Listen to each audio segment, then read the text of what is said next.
Louvado seja o Senhor, nós estamos numa semana especial. A escola bíblica nesse domingo será especial, porque nós daremos uma pausa no estudo que nós estamos fazendo, na verdade, para orar e jejuar pela igreja sofredora, ou pela igreja perseguida. O Ministério de Missões Portas Abertas, já há muitos anos, tem esse DIP, que é o Dia da Igreja Perseguida, sempre após o domingo de Pentecostes. Eles incentivam as igrejas a estar orando, e no mundo hoje são 360 milhões de cristãos vivendo debaixo de perseguição religiosa, por causa da fé. 360 milhões de cristãos.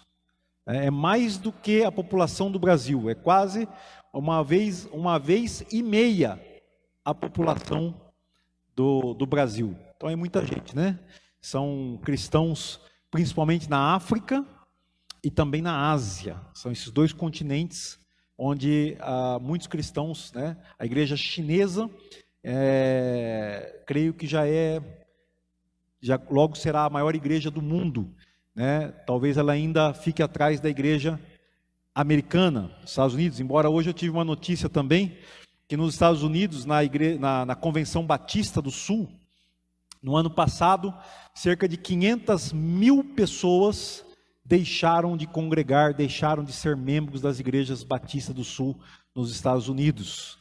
Então, em parte por causa da pandemia, houve menos pessoas que se batizaram e muitas deixaram a igreja.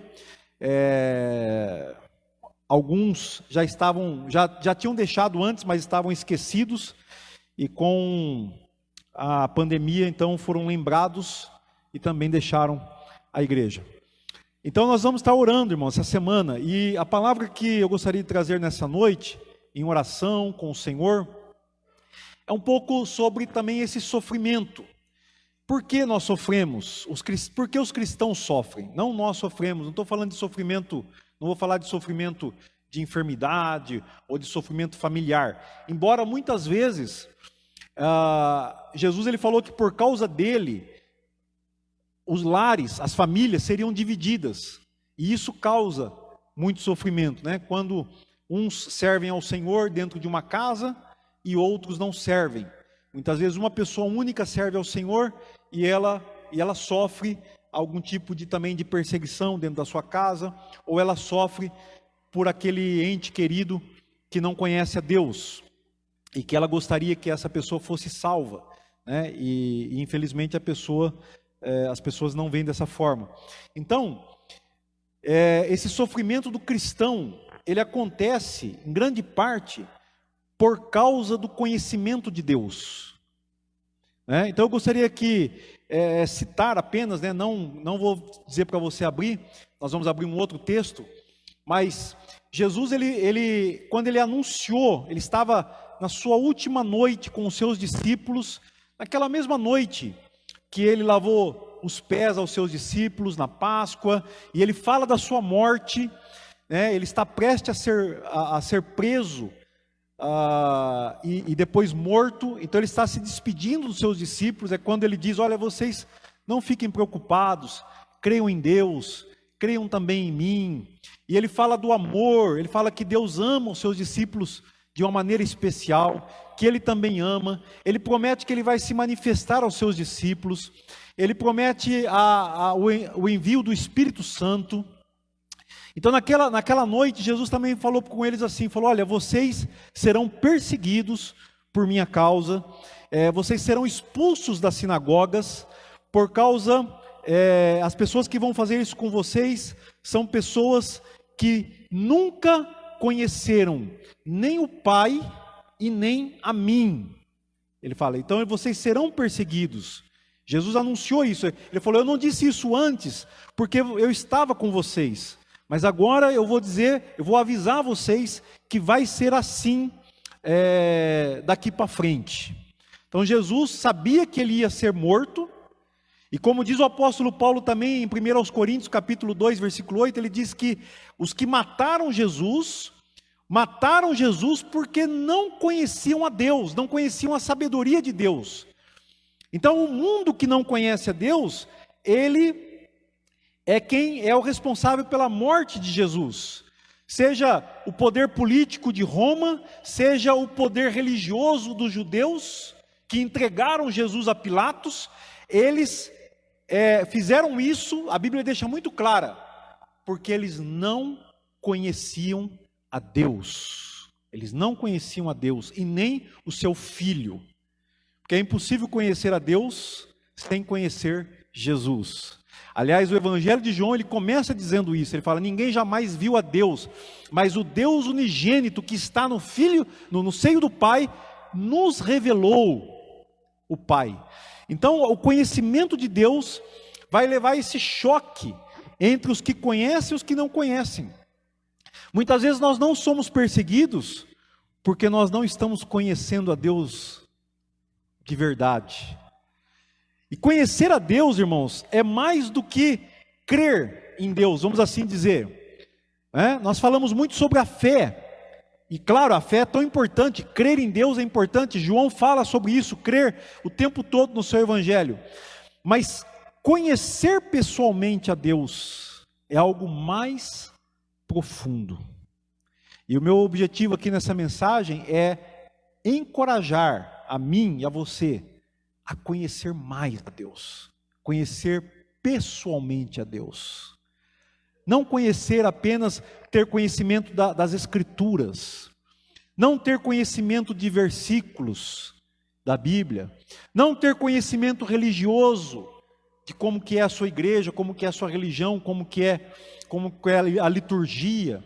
Não, conhecer a Deus de maneira pessoal, profunda.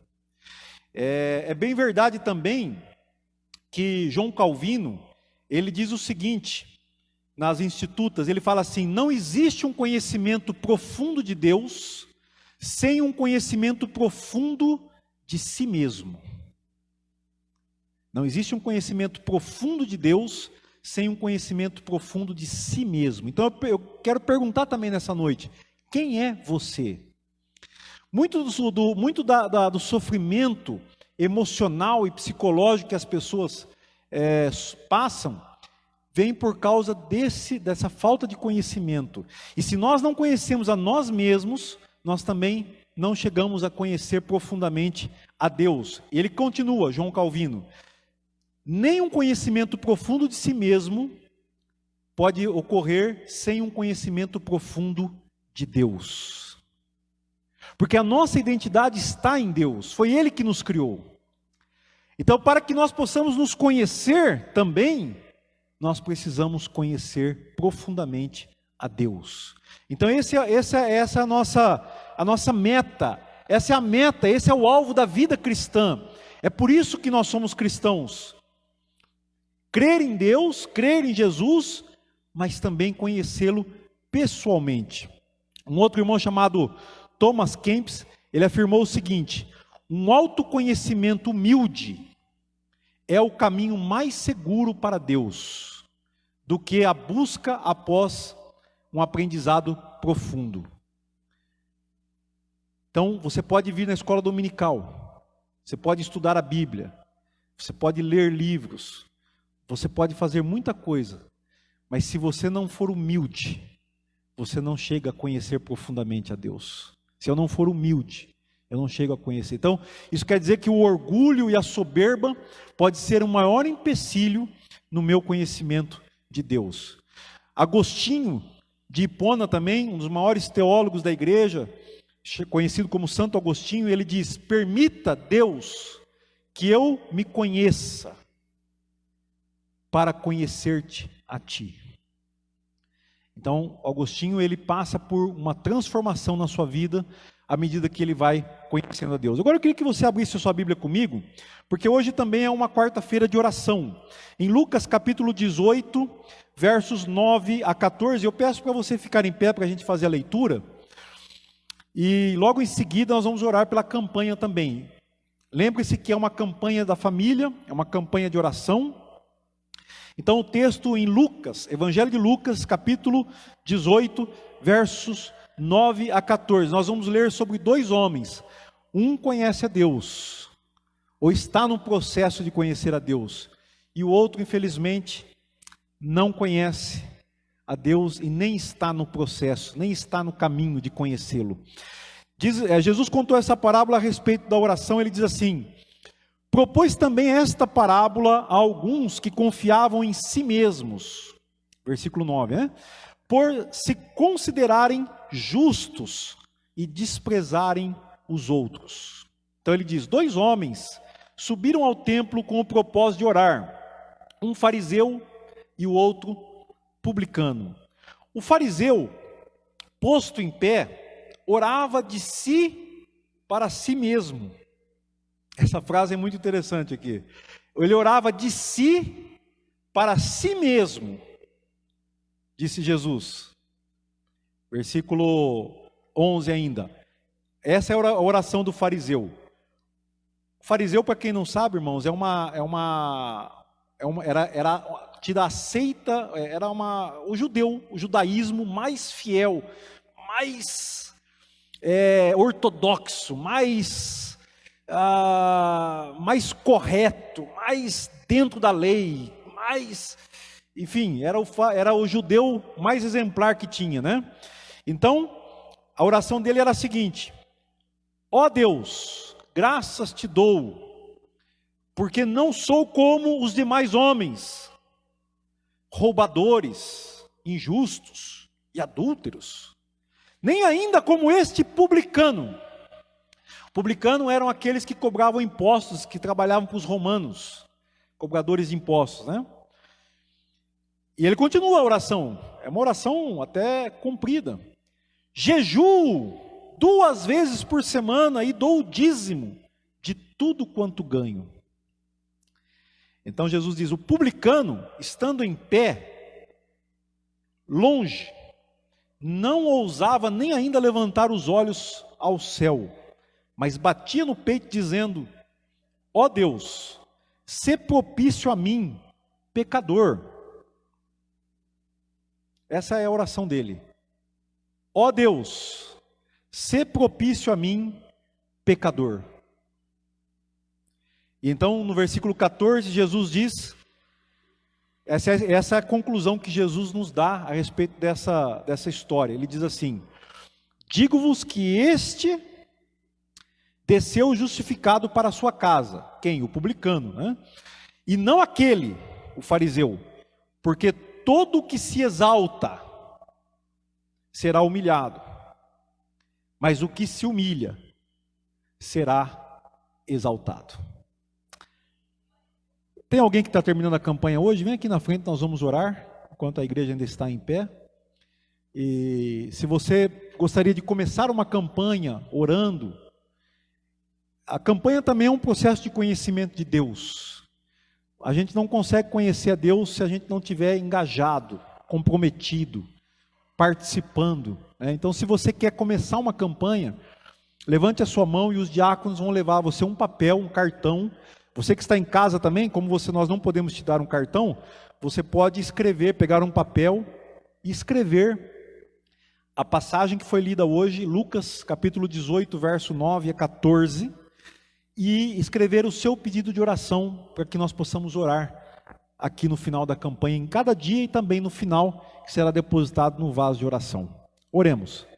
Senhor, obrigado por essas vidas, ó Pai, que congregaram aqui, Senhor, durante 7 semanas, buscando a Tua face, em oração, dobrando o joelho, buscando, Senhor, ó Deus, a confirmação do seu pedido. Assim como esse publicano, Senhor, elas vieram na Tua casa orar, buscar ao Senhor com humildade. E quem sabe, ó Deus, poder alcançar aquilo que o Senhor, ó Deus amado, aquilo que elas têm no coração, que o Senhor tenha colocado em seus corações, para que não haja dúvida, ó Pai, de que a Tua vontade será feita na vida delas, e elas possam glorificar o Teu nome, em nome de Jesus. Amém. Deus abençoe, irmãos. Pode colocar no vaso, ali, vaso de oração. Pode sentar, irmãos. Glória a Deus. Então, amados, nós vamos falar um pouco também aqui, nessa noite, esse publicano, esse fariseu. A gente viu que eles não estão no mesmo caminho. Eles estão orando ao mesmo Deus, mas eles não estão no mesmo caminho. O publicano, Jesus disse, ele se humilhou. Então Jesus está dizendo, ele será exaltado. Mas o fariseu, ele está passando uma imagem falsa, que ele não é aquilo que ele está dizendo. E ele não ora para Deus, ele não ora a Deus, ele ora para os outros ouvirem. Jesus deixou isso aqui muito claro. Então ele pratica a religião para que os outros vejam. Por isso é que os que vão expulsar os discípulos das sinagogas são religiosos.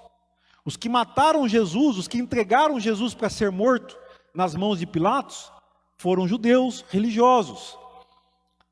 Não foi o Estado romano que procurou matar Jesus, mas foram os judeus que insistiram com Pilatos, ameaçaram mesmo a Pilatos para matar Jesus. Então esses religiosos, fariseus, eles não conheciam a Deus. Nicodemos, era um principal dos religiosos, ele foi falar com Jesus, e ele teve um encontro com Jesus.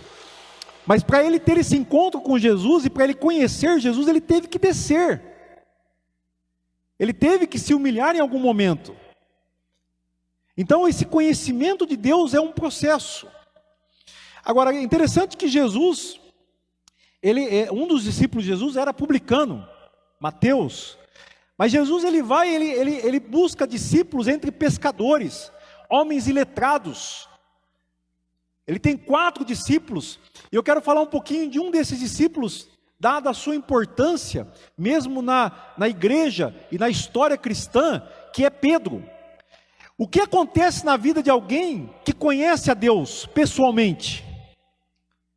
Quem era Pedro antes de encontrar Jesus? Muitas vezes as pessoas acham que Deus escolhe alguém porque essa pessoa já é boa, porque essa pessoa já é uma pessoa que está aberta, ou que está preparada. Não, Deus escolhe, Deus chama, e Deus traz, e Ele molda, Ele lapida, Ele trabalha, e foi exatamente isso que Ele fez com Pedro. Pedro era uma pedra bruta, o próprio nome já fala, né? E ele vai conhecer a Jesus, ele vai conhecer a Deus através de Jesus, ele vai conhecer o Pai e conhecer o Filho. Então ele começa uma caminhada com Jesus. Mas o tempo não dá para a gente aqui estudar todas as passagens que nós conhecemos de Pedro, mas nós vamos nos deter pelo menos em uma delas, que os irmãos conhecem muito bem, porque Pedro ele é um questionador, ele é aquele que ele fala, Jesus, eu vou estar sempre contigo e tal. Ele é aquele, não, você não vai lavar meus pés. Então tem todos esses encontros, e Jesus vai se revelando cada vez mais a Pedro. Mas quando Pedro, ele chama Jesus num canto e fala, olha, o senhor não vai morrer não e tal, e Jesus dá uma repreensão nele, uma exortação. Então ele está conhecendo. Mas uma das coisas mais surpreendentes que Pedro teve que ouvir de Jesus, foi quando Jesus falou para ele, Pedro, antes que o galo cante. E foi nessa mesma noite aqui que eu citei o texto de João capítulo 16, né, quando Jesus avisou que eles seriam expulsos da sinagoga. Ele falou, nessa mesma noite, Jesus falou, antes que o galo cante, você me negará 3 vezes. 3 vezes você me negará. Então, o Pedro, ele ficou confuso. Ele tinha certeza que ele não faria aquilo. Então, por isso que eu citei aqui João Calvino, quando ele diz conhecer a Deus também profundamente implica em conhecer a si mesmo. E Pedro achava que não faria aquilo. Pedro tinha uma ideia de si mesmo. Mas Jesus falou, você me negará. Isso mostra que Jesus nos conhece. Aí alguém pode perguntar, puxa, mas Jesus sabendo quem Pedro era, ele ainda foi lá chamar a Pedro? Ele escolheu a Pedro? Porque Jesus escolheu os 12 apóstolos quando ele desceu do monte onde ele estava orando. Mesmo assim ele escolheu Pedro. E agora ele sabe que Pedro vai negá-lo. Então Pedro, quando Jesus é preso, o Pedro ainda se levanta e corta a orelha do soldado que veio prender Jesus. Mas Jesus repreende ele mais uma vez, porque ele não estava entendendo o que estava acontecendo e o que era para ele fazer. E Jesus cura a orelha do soldado e Jesus vai preso. E a coisa vai ficando complicada. E Pedro ele fica ali na porta, aí ele vai com outro discípulo, aí deixam ele entrar na casa de Caifás. Aí depois ele vai se esquentar com os soldados, e a empregada da casa primeiro vem e fala, mas você também não é um deles? Não, eu não sou não, você está me confundindo. E depois os soldados dizem, você estava lá no jardim também quando nós prendemos ele. Não sou eu não. Mas você parece Galileu, você deve ser um dos discípulos dele. Finalmente Pedro diz, eu não conheço esse homem. Está em Marcos capítulo 14, versículo 17. Eu não conheço esse homem. Diz assim, ele começou a praguejar e a jurar, eu não conheço esse homem de quem estão falando. Então, Jesus conhece Pedro, mas Pedro mesmo não se conhecia suficientemente. E aqui ele está nesse processo. Então aí, por isso que depois, quando ele ouve o galo cantar, ele começa a chorar, na sequência. Ele ouve o galo cantar e ele se lembra, e ele cai num choro, muito forte, muito profundo. Mas é justamente aí que ele vê quem ele é. Ele começa a entender o amor de Jesus por ele. Como esse publicano aqui. Qual era a oração do publicano? Ele diz, ó Deus, sê propício a mim, pecador. Ó Deus, sê propício a mim, pecador. O cristão, ele não é apenas um pecador. O cristão é um pecador amado por Deus. O cristão é um pecador perdoado por Deus. Isso e o cristão é alguém então que ele se conhece, ele não tem nada a esconder, porque você não pode esconder nada de Deus. Deus está na sua intimidade mais profunda. Você pode esconder dos homens, você pode esconder do seu cônjuge, você pode esconder do seu filho. Eu posso esconder, eu posso fazer uma imagem que não é verdadeira sobre a minha pessoa. Eu posso fazer uma imagem no Facebook sobre a minha conduta, sobre a minha pessoa, sobre o meu sentimento. Eu posso ter um Instagram com milhares de pessoas me seguindo. Mas Deus me conhece na intimidade. E por isso que o cristão, quando ele ora, ele está se expondo diante de Deus. O publicano, ele vai se expor, mas o fariseu, ele vai fazer a sua oração é mecânica. Ele crê em Deus, mas ele não conhece a Deus. Ele não tem esse conhecimento pessoal com Deus.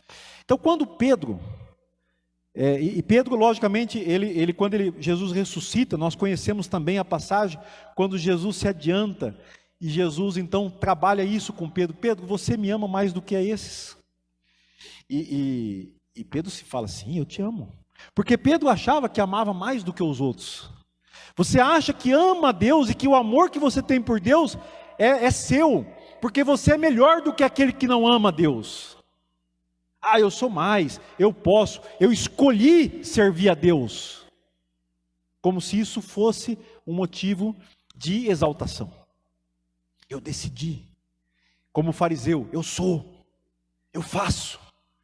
A sua identidade está naquilo que você faz, naquilo que você mostra, naquilo que você acha que, no seu orgulho, na sua vanglória, na sua soberba, você acha que você é mais do que os outros. Então por isso que Jesus pergunta a Pedro: Pedro, você me ama mais do que a esses? E Pedro fala: Senhor, eu te amo. E aí Jesus trabalha com ele: então vai, cuida das minhas ovelhas, apacenta as minhas ovelhas. E aqui é uma palavra muito importante, irmãos. Nós somos ovelhas do Senhor. Aqui não tem diferença entre nós, né? Quando vocês, irmãos, aqui de Pirajuí, já foram acusados de serem minhas ovelhas, do pastor Celso. Isso é uma acusação que fizeram a vocês, porque vocês são ovelhas do Senhor. Eu sou ovelha do Senhor. Nós temos que ter essa perspectiva. Nós não somos ovelha do Paulo, do Apolo e do Cefas, porque se fôssemos estaríamos na carne. Nós somos chamados para sermos ovelhas do Senhor. E por isso é que Jesus ele falou: eu sou o bom pastor que dá a vida pelas suas ovelhas. Eu conheço as minhas ovelhas. Elas me conhecem. Elas conhecem a minha voz. Elas conhecem a minha voz. Não é a voz do pastor Celso que vocês têm que conhecer, não é a voz do pastor Miro que vocês têm que conhecer, do pastor César, é a voz do pastor Jesus, o Cristo, o Messias. Esta é a vida eterna, Jesus diz na sua oração sacerdotal: esta é a vida eterna, que te conheçam a ti, Deus Todo-Poderoso, e a Jesus, o Messias, a quem tu enviaste. Então, irmãos, Pedro, ele passou por esse processo. E o que nos anima é que, às vezes, a gente nem se acha tão, traidor como Pedro, né? Porque, às vezes, nós olhamos, esses irmãos que estão lá na igreja sofredora, na igreja perseguida, nós olhamos para eles e nós temos, você tem pena deles ou dó deles? Eles podem conhecer a Deus muito mais do que nós. Eu não me esqueço de um livro que eu li, que o irmão foi lá, ele atravessou na época que tinha a cortina de ferro que eles falavam, porque a missão Portas Abertas começou com o irmão André e um Fusquinha, né? Eu também, meu primeiro carro foi um Fusca, né? Então eu me identifico muito com o irmão André.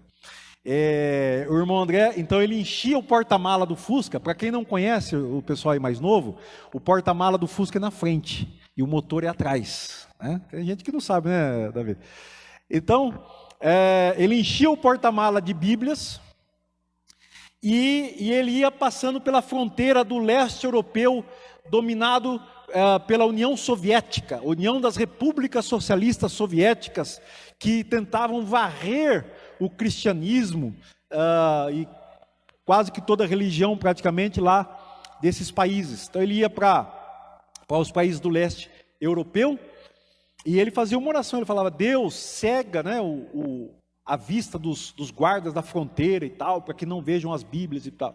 Mas um desses irmãos que também fazia esse trabalho, não é o irmão André, ele disse que uma vez ele foi até um desses países, onde um irmão que estava sendo perseguido pela igreja, está no livro Missão Possível, e ele sabia que esse irmão tinha sido punido, estava sendo punido pelo governo socialista, a varrer as ruas da cidade com uma vassoura sem cabo.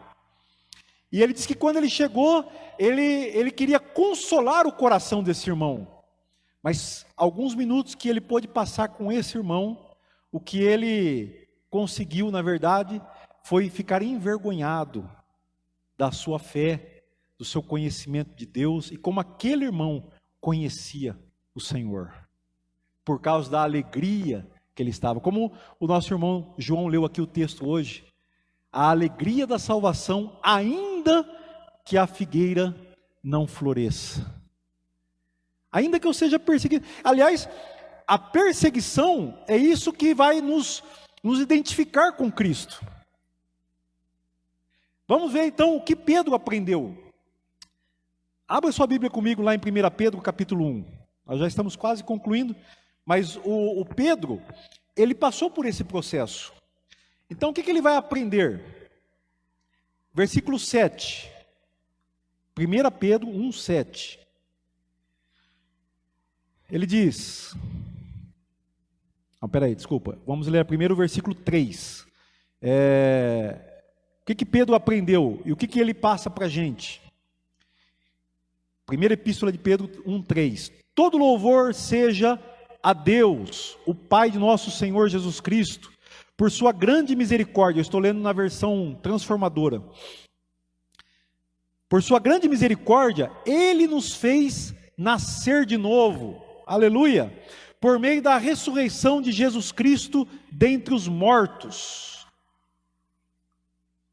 Agora temos uma viva esperança. Amém? Agora temos uma viva esperança. Então ele é testemunha da ressurreição de Jesus. E ele tem uma viva esperança de que Deus aceitou o pecador e perdoou e redimiu através de Jesus Cristo. E nós também ressuscitaremos. Essa é a viva esperança. Versículo 4. Uma herança imperecível, pura e imaculada, que não muda nem se deteriora, guardada para vocês no céu. Amém? Lá no céu, Deus já tem uma herança guardada para nós. Glória a Deus. O que mais que Pedro aprende? Versículo 7. Ele aprende que Deus é a fonte de uma fé mais preciosa do que o ouro. Amém? Então quando você conhece a Deus, você deixa de ser avarento.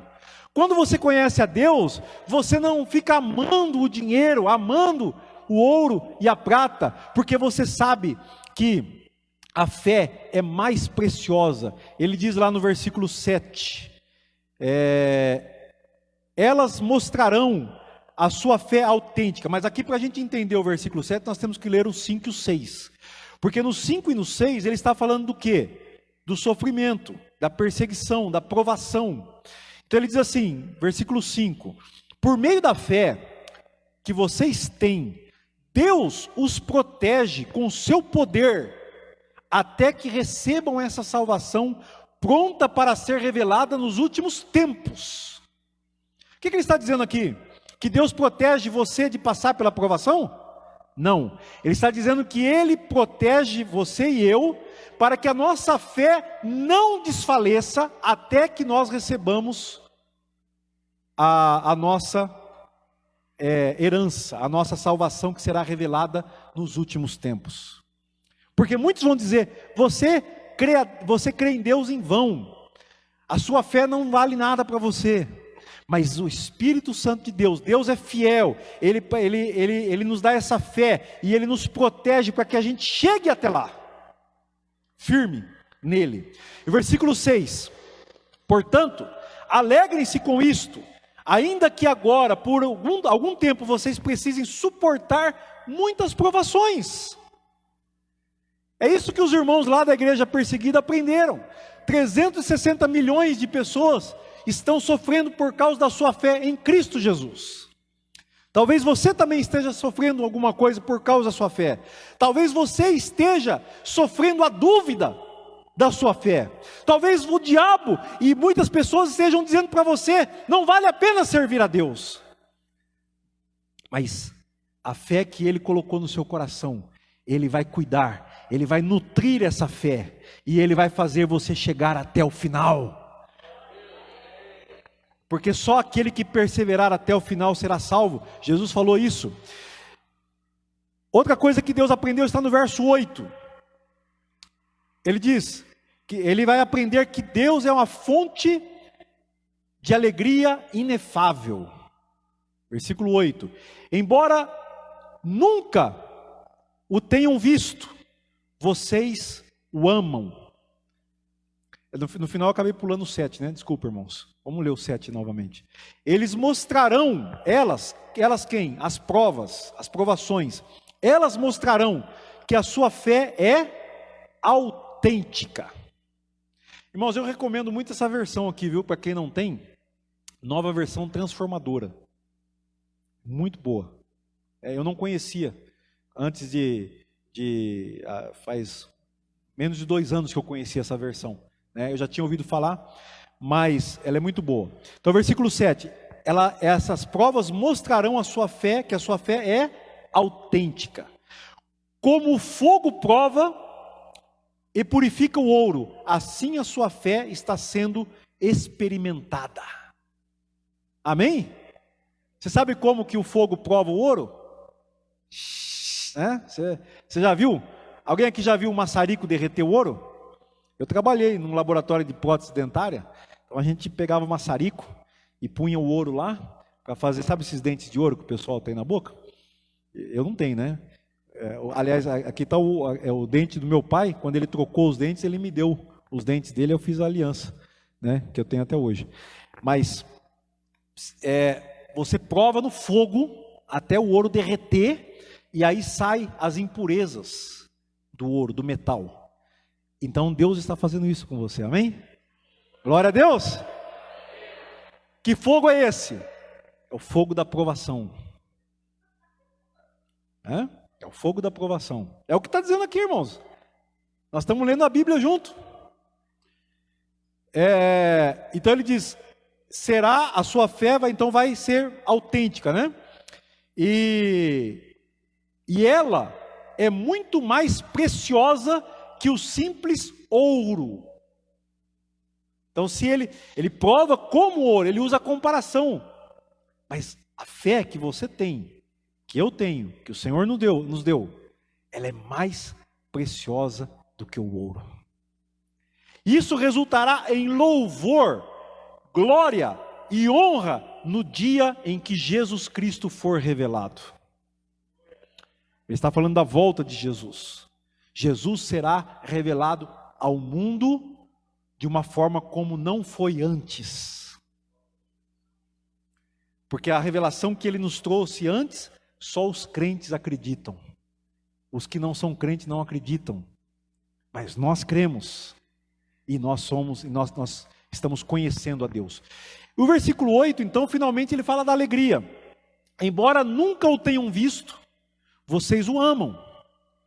E ainda que não o vejam agora, porque o Pedro está falando com gente que nunca viu Jesus, não viu Jesus ressuscitado. Pedro é testemunha da ressurreição de Jesus, mas ele está escrevendo para gente que não viu. Aí ele fala, mas agora vocês creem e nele se regozijam com alegria inexprimível e gloriosa. E o versículo 9, pois estão alcançando o alvo da sua fé, a sua salvação. E o que mais que Pedro aprende, irmãos? Agora indo para o verso 17, ele aprende que Deus julga com justiça e imparcialidade. Versículo 17, lembrem-se que o Pai Celestial, a quem vocês oram, não mostra favorecimento. Ele os julgará de acordo com as suas ações. Por isso, vivam com temor durante o tempo como residentes na terra. Aqui Pedro está falando dos perigos espirituais. Eu fico vendo às vezes, irmãos, como que a gente, não sei a teologia que a gente desenvolveu, a fé, a crença, que o mundo nos impõe, ou o meio religioso em que nós vivemos, não sei, nos engana de que nós não precisamos manter a santidade, ou que nós não precisamos buscar a santidade. Conhecer a Deus, irmãos, é importante para que nós possamos nos manter no caminho. Senão, nós vamos ser punidos pelas ações, como ele está falando aqui. Vejam bem, ele diz, ele o julgará de acordo com as suas ações. Então, o fariseu, aqui da nossa história, que Jesus contou, ele foi justificado? Não. Ele foi no culto, ele orou a Deus, mas ele voltou para casa com os seus pecados. Foi isso que Jesus disse. Mas o publicano foi até lá, orou e voltou para casa justificado. E qual foi a oração do publicano? Ó Deus, sê propício a mim, pecador. Ou tenha misericórdia de mim, que sou pecador. Essa é a oração. Então Pedro, ele aprendeu isso. Ele aprendeu que Deus podia perdoar os seus pecados. Mas o que ele vai dizer também, depois, mais na frente, no capítulo 5, versículo 5 também. Ele vai dizer que Deus resiste aos soberbos, mas dá graça aos humildes. Então aquele que se humilha diante de Deus, ele é conhecido por Deus, ele conhece a Deus, e agora ele é perdoado por Deus, porque ele se humilhou. Deus deu graça. Deus não deu, quando fala que Deus deu graça, Deus não é obrigado a nos perdoar. Não sinta nem um pouco de orgulho porque você é perdoado por Deus. Porque não existe razão para se orgulhar. Não existe nenhum motivo. Quem primeiro deu a Deus para que ele tenha que retribuir alguma coisa? Tem gente, irmãos, que chega a ter mágoa de Deus. Eu já conheci muita gente assim, crentes e não crentes. Não podemos, não tem como, porque Ele é o doador da vida, Ele é o gracioso, Ele é que nos dá graça. Se eu tiver mágoa de Deus é porque eu não me conheço. Eu sou como o Pedro, que estava dizendo, não Senhor, eu estou contigo. Eu vou te defender, não, eu morro pelo Senhor. Mas na hora H, eu não conheço esse homem. Mas agora Pedro, ele tem essa percepção. E ele também fala da confiança em Deus. Mas eu quero aqui, a gente podia continuar lendo juntos a carta de Pedro, mas nós não temos esse tempo. E também não... Depois você continua lendo na sua casa, né? Obviamente. Mas nós podemos agora... dizer o seguinte: conhecer a Deus que nos ama, apesar de nos conhecer. O apóstolo Paulo também vai falar sobre esse conhecimento. Então ele vai falar que é importante nós conhecermos o amor que Jesus tem por nós. Se eu conheço a Deus, eu conheço o amor que Ele tem por mim. Se eu conheço a Deus, eu recebo o perdão de Deus e eu sou capaz também de perdoar. Mas se eu não conheço a Deus, então eu não vou também entender o perdão, eu não vou entender o amor, e eu também não vou perdoar os outros. E o que nós precisamos então, irmãos, é seguir esse caminho de conhecimento de Deus e conhecer a nós mesmos.